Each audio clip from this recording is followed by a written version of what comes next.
Welcome to this week's leadership video. I had a lady tell me that the first time she came, there was one thing that she remembered about me, encountering me that very first day. I have to confess that I thought maybe she had attended a class I was teaching and that she was just overwhelmed by my amazing teaching ability. Well, that wasn't it. Therefore, I had to assume that what it was that it happened to be one of those Sundays when I was preaching, and that she was just touched by the message and the challenge that I gave. Well, that wasn't it. She said, "What I remember about that day is you held my baby." "I held your baby?" She says, "Yeah, that just impressed me that you would hold my baby." And I started thinking about that, and I thought, you know what, that's exactly what God has called us to do. God has called us to love one another. And the reason is because that's who God is. God is the God of love. Our favorite verse, the one that our children learned, that we probably, if we grew up in church, learned as just little children, is that, "For God so loved the world." And when we think about the fact that God loved the world, we need to recognize that it was not the dirt that he loved. It was not the water.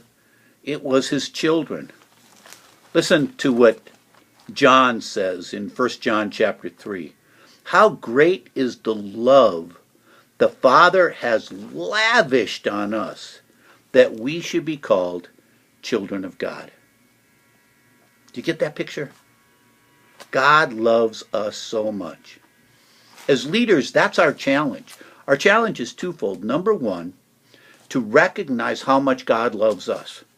Because if you're a leader, there's all kinds of attacks on you to tell you that you're not good enough, you're not equipped enough, you need more information, you need more knowledge, you don't have enough. And the truth of the matter is, you are a child of God. And God gives his children everything they need to accomplish their purpose. But then it goes on and says this.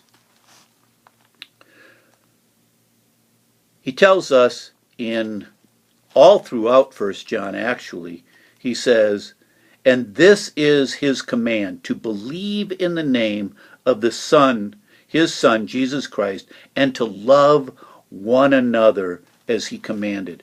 Over and over again, we are challenged to love one another. That's what we're called to do. How do we demonstrate love for one another? It may be holding a baby. It may be letting someone sit in our seat that we normally sit in our class or in our life group or in the sanctuary. In fact, I'm going to ask you as leaders to do me a huge favor this week, and hopefully to do it on an ongoing basis. Leaders catch people doing good things. Get that? Leaders catch people doing good things, doing the things that advance our vision and our mission. And what's our vision? Our vision is to extend hope to all through Jesus Christ alone. And our mission is to do whatever it takes to turn people into fully engaged followers of Christ. So here's what I'm going to ask you to do this week. I'm going to ask you to catch 2 people in your life groups, 2 people at your tables, 2 people that maybe you serve with, 2 other people, and catch them doing something good.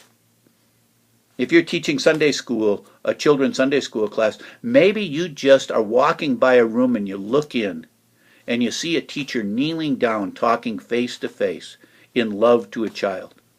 I want you to catch other people doing 2 things, 2 people doing something, and then I want you to write them a note or an email and just tell them specifically, "This week I saw you do this, and it just demonstrated the love of Jesus Christ. Could you do that for me?" It's the little things that demonstrate that we know others are loving Christ. So my challenge for you is to catch somebody doing something good and then let them know. Not just right away, but during the week, to send them a note, to send them an email, but to tell them, I saw what you did. It's a great motivator to keep all of us on our toes, looking for opportunities to show the love of Christ because we are his children. Hey, thanks. I'll see you next week.